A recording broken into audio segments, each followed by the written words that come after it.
At 5, we've been talking about this for a couple months now. Homeowners with waterfront property in Spring Lake are running out of patience as their homes are in danger of being swept right into the water. It's because of the worst erosion to hit the area since the 80s, and now lawmakers are stepping in. Atra Almashar was with them this morning and got a look at the damage. Atra. Doug and Annie, homeowners trying to save their property are clashing with state officials trying to protect the environment. And in the end, they have the same goal, but laws and red tape are stalling the process.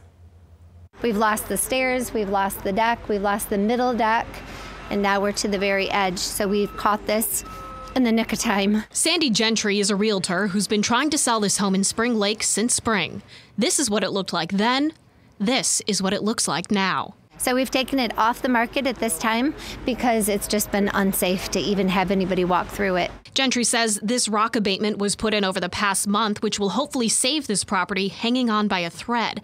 But the permit to put those rocks there took about a year to get, and her client isn't alone. It was really a 2.5-year process before we had a permit we could use. Those permits coming from the Michigan Department of Environment, Great Lakes and Energy started being expedited over the past few months, in part because of the efforts of State Senator Roger Victory.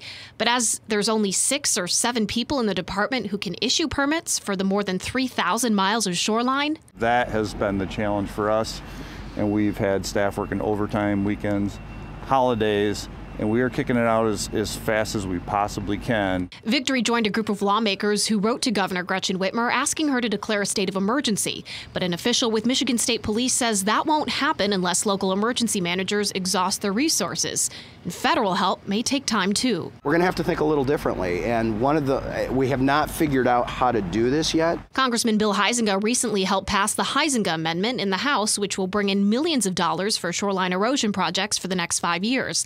That legislation is now on its way to the Senate. Can we get FEMA a program that looks at it much like the USDA does with crop insurance or crop failure, right? Where it's not one specific event, but it's a series of events and over a length of time that creates this situation. As lawmakers come up with fixes, homes like these could soon be debris. I understand that you're expediting permits. I think that's wonderful.